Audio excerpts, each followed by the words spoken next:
Welcome back to Sunrise Daily. As you've seen there, we're joined by His Excellency Abdullahi Sule, Governor of Nasarawa State. Good morning and thank you for coming on today. Morning, sir. Thank you very much. Nice to be here. Yeah, well, a lot happening that concerns you, the state, the oil sector, subsidy, several things just playing out. And, well, yes, we've just seen that report, but if you could just tell us before we move on to the next item. So what is the current situation now concerning the back and forth in the Assembly? It's a very unfortunate situation that we are facing for the first time in the history of the state. From 1999 all the way to 2019, for 20 years, we had always had consensus. We never had election because there was always proper negotiations between the members. And then at the end of the day, they just elect their members. This time around, it came with a little bit of difficulties because the APC doesn't have wide margins in being the majority. Out of the 24, APC has 11. The opposition parties actually have 13, but are splitted amongst 3 different political parties. So those are the major challenges that we started with. Now, the 2 best friends in the house, who have been there for a very long time, one being the former speaker and the other one being the gentleman who is also challenging the former speaker, now started contesting. And we tried everything possible to see how we could resolve the matter between them. I have met with them many times, prior to the day of the inauguration. But unfortunately, everybody stood his ground. So as the responsibility on my part, I had to send to the clerk, of the house and ask the clerk to go ahead and inaugurate the house and then bring a speaker to me. But as early as 4:30 in the morning, they woke me up, actually, with phone calls that there was problem in front of the assembly. So I said, what's going on? They said the first group had gone in around 1 a.m. to enter the assembly for a program that was slated for 10 a.m. And then the other group came in around 4:30 or so, and then they met the first group at the gate. And there were problems. So I said, so what do you want to do? That's the former speaker calling me. So he said, well, we are going to invite our talks and this and that. I say, it's not necessary. Why don't you withdraw? Show maturity. So, and he did, because as a governor of the state, my number one thing is to see there is peace in the state. So he withdrew. And then they used the opportunity to now move the time of the event. So because there was all rowdiness and crisis in front of it from the information I was getting from the security. So the security took over and locked the gate. So the other people withdrew. And much later, around 2 a.m. or so, 2 p.m., the clerk now sent me a message that it looks like the atmosphere was conducive enough for him to go ahead. So because he said, since my letter to him was at that, he was going to go ahead. I said, where? I was told that there were still crises in front of the assembly. He said, no, they had the old assembly, the original assembly before the new one was built. So he was going to go there to do that. So I said, okay, go ahead. So as long as there wouldn't be any bloodshed, any crisis, any that. He said, no, there wouldn't be. So he went there. And the other people, while they were at the other side, he swore in these 11 members, according to what they led by the former speaker. Led by the former speaker, and then he brought them. I gave him a job to do, and he brought them, and he said, "These are the people. Where are the other people?" He said, "No, they didn't come. So they were not sworn in. It's only these people who were sworn in." So I congratulated them from what you saw in the TV, and I asked them to find a way to work with everybody so there will be peace in the state. So from benefit of hindsight, did he mislead you? I don't think he misled me. He did not tell me that the other people came and they swore them in. He said the standoff continued, but so I said, why did you work with only 10 people? He said, according to the law of the assembly, quorum is only 8. So he had 11. But the other people said they had 13. They could have 50. The quorum, he formed a quorum. And then when he had his quorum, he went ahead and carried out his exercise. Shouldn't that concern you? Because even if they had the quorum, but you will need majority to help you push through certain things for harmony. No. I agree with that. And that's why I'm telling you, I agree 100%. And from my statement, I believe you can see, I have asked them that I don't think all of you are here. Try to go and find a way to work together with the rest of the other people. So you currently, just to quickly clarify, the inauguration happened in the old assembly? Yes, in the old assembly. In the old assembly, not the new assembly complex? The new assembly, that's where the crisis were going on. If they had gone to the new assembly, so a couple of people would have been killed by now. So now it would have been a different matter altogether, because they would have gone with their own talks and they will push the other people and that, and from both sides, bloodshed would have taken place. All right, I'd like to ask you about just understanding thinking concerning fuel subsidy. I know that there are several states have not been able to pay the minimum wage. Some states still owe salaries and pensions. But we see reports almost everywhere that governors support the president on the fuel subsidy. Some states, in their way of responding, reduce work days to 3, 2. How is Nasarawa State approaching this? Well, first you are asking, I don't know whether the right or the wrong person. When I was the managing director of African Petroleum in the year 2001, that's when we started issue of subsidy. I have always supported removal of subsidy as a professional, as my background, because I knew there was too much fraud in it. Now, if you say governors all support it, and now you actually cap it up by saying that some states can pay salaries, some states can pay that, of course they can't. They more support it, thinking that now they will have sufficient funds to do that. You understand? So that is the reason why, but I'm not even looking at it from that angle. I'm looking at the angle of the fraud. Let me give you one biggest fraud that is taking place in that area. When I was the MD of African Petroleum, Wale Tinubu was the MD of Unipetrol, Sheena Taikos was the national, and then the Total, Mobil, and the rest of that were having actually expatriates. We sat down, we were complaining that gasoline, which is petrol, we were consuming 30 million liters a day in Nigeria. We said it's not possible. And then eventually, well, I left AP, in the year 2006. By 2011, 2012, it moved to 50 million. As I'm talking to you now, NMPC just last week confirmed to us is between 65 and 70 million liters. And now that is what the government is paying. So I asked the officials of the NMPC, how are you determining this consumption? They say, well, we are determining the consumption from lifting. They are not determining the consumption from the actual point of sale usage. Or something like that. Yeah. Yes. Within Nigeria, they are determining it, and it's okay. That's the only way they can do that, because after all these years, if you have a company, and then their company has 10 petrol stations, you come and they give you 10 trucks, okay, to take to 10 petrol stations.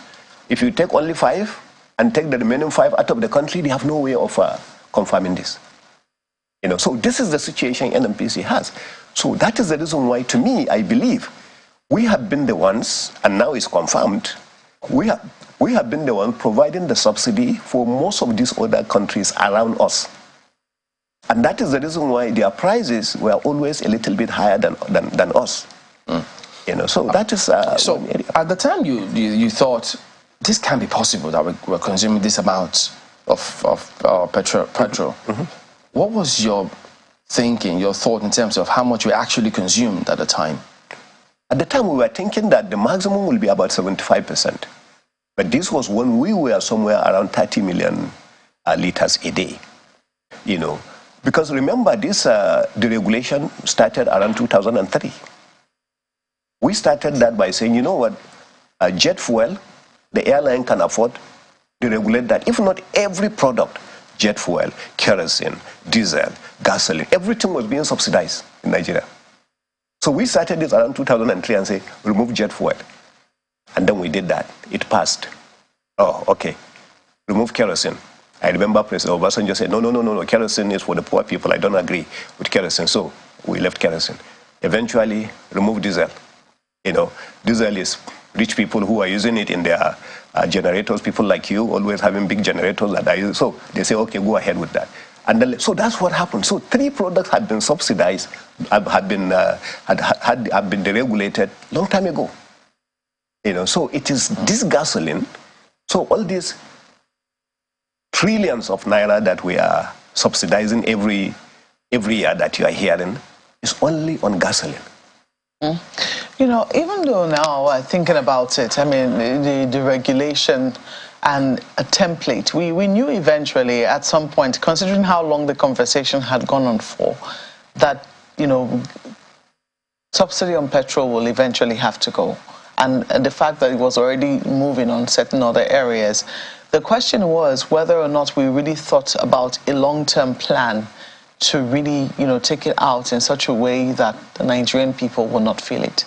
That's been the biggest question. I mean, when you take a look at how long this conversation has been going on for, you would have thought that by now, governments, you know, continuing governments would have thought up a plan to say, you know, this is how we should take away subsidy, and this is what we'll be doing in the meantime. But that hasn't happened. The truth of the matter is, from the government side, I think we didn't do a very good job, you know, based on what you said. There were times, I will give you an example, when the president just came in around 2015. Prices of crude oil dropped to less than $30. As at that time, there was zero subsidy. Because the only reason why we are paying subsidy is because we are not refining. Okay? So if we had taken care of our refineries very well, there wouldn't have been this. In the year 2002 or so, we gave 18 licenses, DPR. I was there in Lagos, you know, when we gave 18 licenses for private refineries. Not one of them was built. So a lot of things have happened. Government tried this, it didn't work. Tried this, it didn't work. All thinking that if we had done that, all this problem of subsidy will have been over. Look at how much the President Buhari administration spent, you know, on fixing of the refineries. In the 8 years, he spent more money than the 19 billion that Dangote spent in building a refinery that is 1.5 times the size of all our 3 refineries combined. Our 3 refineries in Nigeria today have a total of 450,000 barrels per day. Dangote is 650,000. He spent $19 billion in building it. We spent in maintaining, not building a new one, maintaining these new refineries more than 19 billion in the 8 years. Yet, they have not been maintained. So is it that government is helpless? They can't arrest them or let them face the music? No. Defaulters? Okay, let me tell you one of the problems we face at the refineries. The refinery is actually components. Component for water, component for crude, component for this. So you have about 5 or 6 different components that constitute a refinery.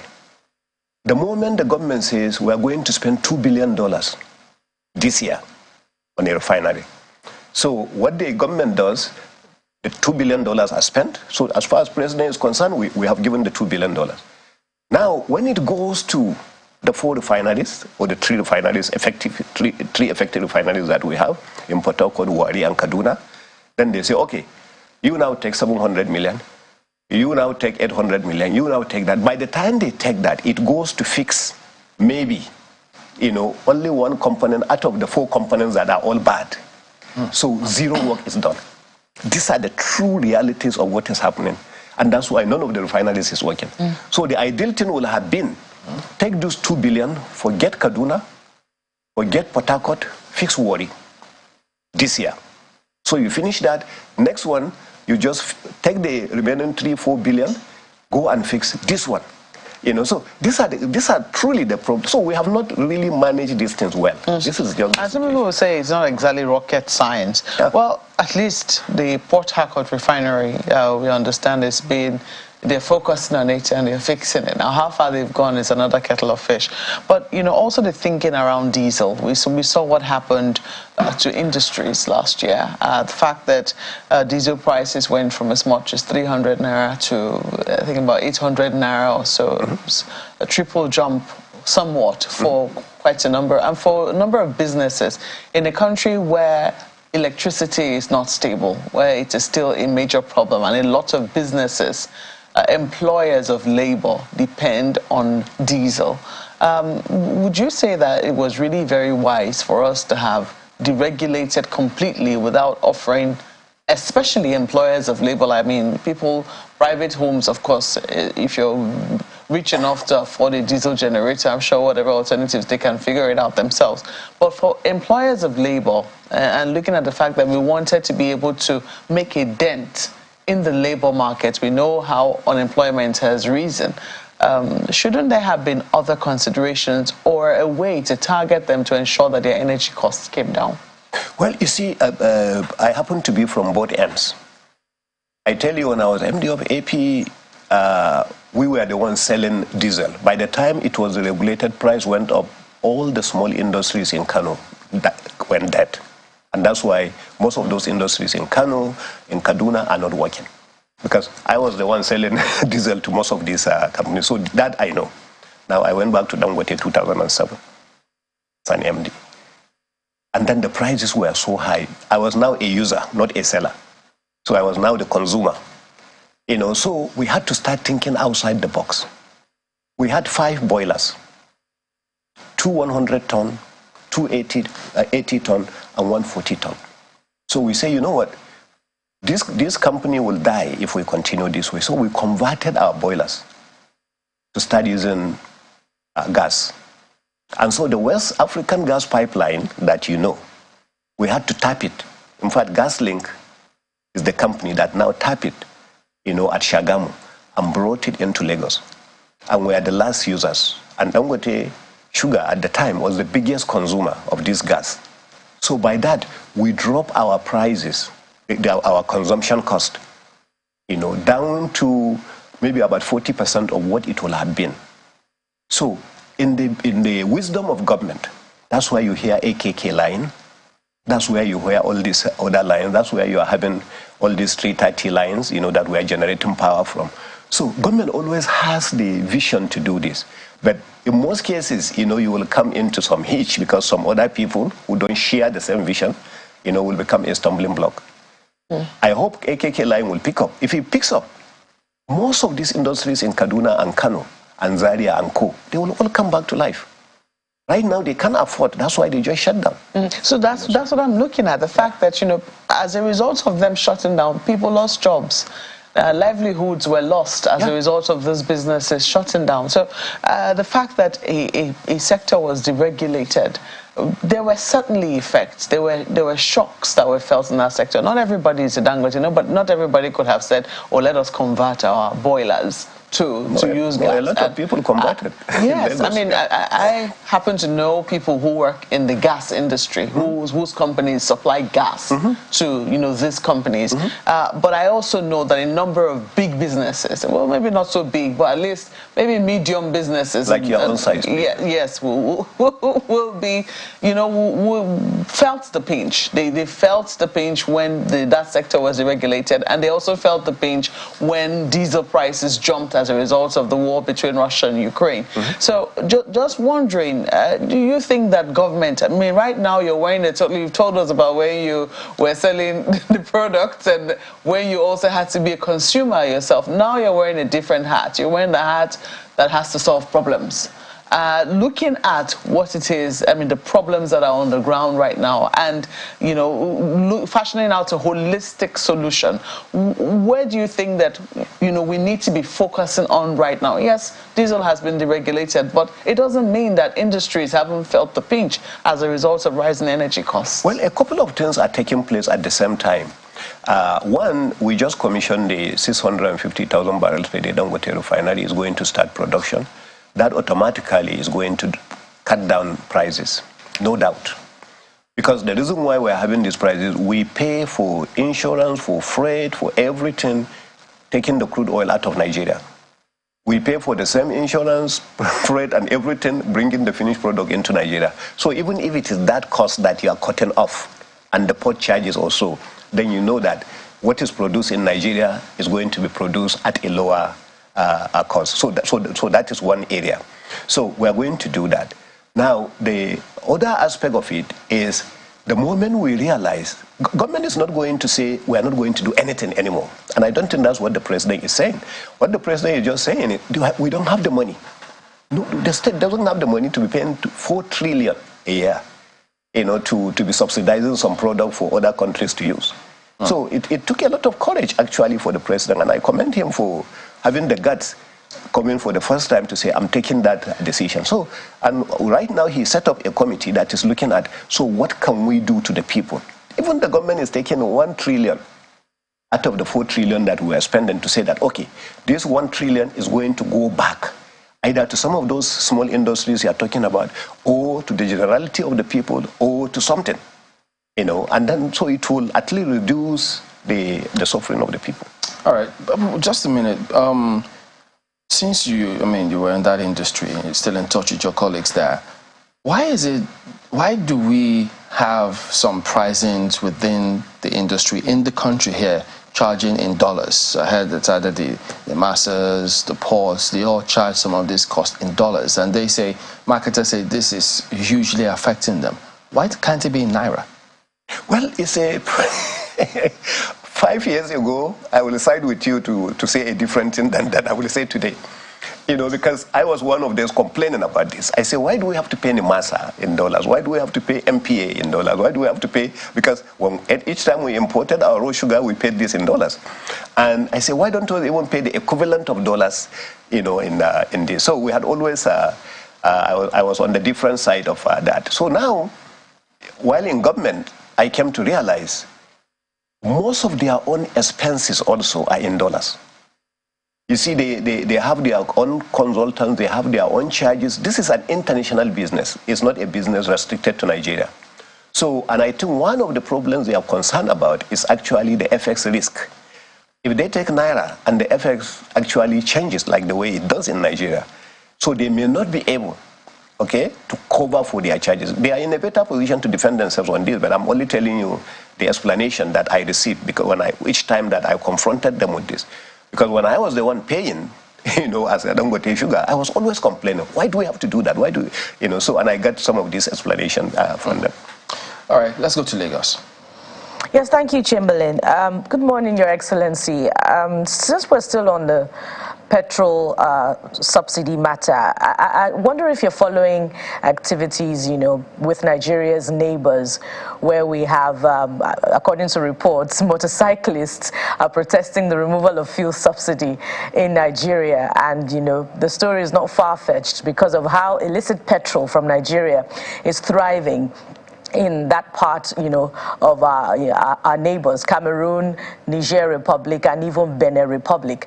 Now, should we, be satisfied with the explanation or the lack of accountability in that regard about the daily consumption of petrol in Nigeria as provided by the last administration? Should there have been more accountability in that area? Should it be more open, about the daily consumption of petrol per liter per day that Nigeria consumes? Accountability will come automatic. The reason why I'm telling you that is because the moment the prices in Nigeria are almost determined by the market forces. And the prices in these countries you are talking about are determined by market forces. The people will prefer, not to buy from Nigeria. So the accountability will come when now Nigeria will know its true consumption. Because the people will stop buying. They can't afford, to buy. So since they can't afford to buy, at the end of the day, what do? Then you will know your true consumption in Nigeria, or at least something very close to that. So, and I think as far as the accountability is concerned, that's where you will find it. Now when you mention, that these other countries, for your information, even Angola, it has gone as far as Angola now after Nigeria took this decision.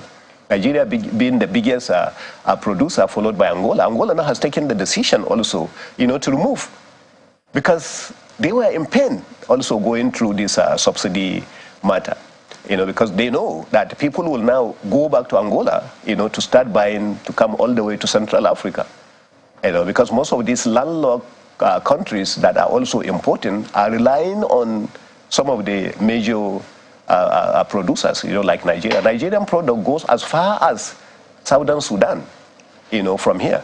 So those are the kind of things that are happening. Yeah, but I'm just wondering if it was such an impossible task to know the daily consumption of petrol per day. But you were also making recommendations earlier on about, how Nigeria should focus on a particular aspect of refining such that it can get, one or more of the refineries working as soon as possible.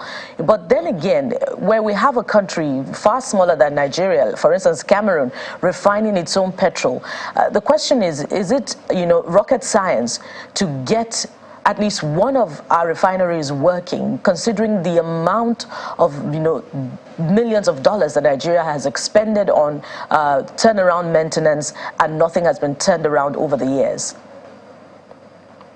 Yeah, but with due respect, you see, when we make comparisons of apple to apple, not apple to oranges.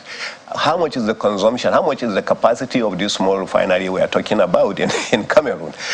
So you can't be comparing a refinery that is producing about 100,000 barrels per day for a consumption in a country like that with Nigeria. That's why up till this moment, Cameroon, especially northern Cameroon, is actually getting its product from Nigeria. It's not from that refinery that you are talking about. But now it will be determined, and it will vindicate me, with what I'm going to say. So now you will see the true consumption, whether that refinery in Cameroon is effective or efficient enough to satisfy Cameroon by the time Nigeria removes subsidy. So I think those are the kinds of challenges that we are saying, but it is not rocket science, like you mentioned.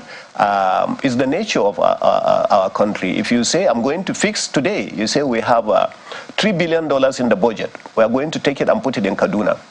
Believe me, you will hear all kinds of things. Oh, it's a president that is concerned only about northern Nigeria. Oh, so those are the type of problems we have in the country also, this division. So what they do, if today, at least we have a president that doesn't have a refinery apart from the private refinery of Dangote in Lagos. So if he takes that kind of decision to say, I'm going to go all the way to Port Harcourt, nobody will blame him as much. I won't say nobody, but as much as if it was maybe like a president from Port Harcourt that says that. So those are the kinds of problems also. We have also our other social issues, Well, Your Excellency, let me go to that, one of the subjects of the conversations you had with the president, which is concerning the fuel subsidy. One of the agreements that the federal government had with Labour in that meeting was that the federal government and the Labour movement will review the World Bank financed cash transfer scheme and propose inclusion of low-income earners in the program. When we spoke with the president of the NLC, we asked him whether or not the federal government had collected the $800 million World Bank loan, and he said, possibly. Can you confirm whether or not that has happened? I'm not the right person to actually to confirm that. And the reason is simple. One, I'm not the spokesperson of the governors. I was invited here purely based on my professional background as somebody who came from that industry. And then secondly, I'm not, working for the federal government. So to be honest with you, if I tell you they collected or they didn't collect, I will be lying to you, and I'm serious about it. But if I knew, I would let you know. You had that meeting with the president, so one wonders what the resolution was that made the governors agree that indeed the governors can partner with the federal government in that regard. Otherwise, what was the assurance you got from the president about this, the problems that may happen or may arise from your states as a result of this removal of fuel subsidy? No, well, it was not just between the governors and the president. Maybe a lot of people did. Each time the president has a meeting with the governors, they think it's only the governors. No, there were all the industry people were there. NNPC was there, CBN was there, and other people were there. And based on their presentations, so there was this conviction in the hearts of everybody that that's the ideal thing to do. Because the bottom line is you can't even afford it. So you can't give what you don't have. Okay. So even if we say continue with subsidy, from the budget, subsidy ends in June this month. Okay. So even if he says continue, how does he continue? Secondly, most of the money for subsidy is being borrowed. So there is no money, on the part of NNPC. NNPC, you can technically say NNPC doesn't have the resources, to continue. NNPC has not contributed to the federation account, as a result of this subsidy. In fact, they are asking because it's a limited liability company right now. So they are asking the governors, since we are also owners of this company, for what they are losing, we can also contribute money from our state. That's like the funny part of it. So NMPC doesn't have the money. Okay. Federal government doesn't have the money. So. Just this one thing, Your Excellency. Most certainly, a number of issues that must have been discussed or will be discussed with the president and the federal government. Part of which was the discussion around the palliatives that the vice president has been mandated to engage with the governors on at the net level. But there is this issue of Nigeria Air. I don't know, is this something that the governors and all the president are aware of and probably raised maybe somewhere along the corridor about the whole controversy, how much Nigeria has lost, both in terms of resources and image? It was not a subject at all. It was not discussed during the meeting, not that I know, and I was part of all the meetings. It was not discussed at all. I read, most of what I read in the newspaper is what I read. It's probably what he even wrote. I don't know. So. Okay. Well, one then wonders, what would be your take as a governor and a stakeholder in the Nigerian project about that particular controversy? I will believe that it should be properly investigated. Most of the allegations that are in the paper, we are trying to see that it's properly investigated. If there was indeed a fraud in it, the fraud should be brought out so that because I read in the paper that there was only one airplane, and then the airplane even disappeared after the launch, this and that. I only read all this, in the paper. So if indeed that was the case, I would also believe that it should be properly investigated.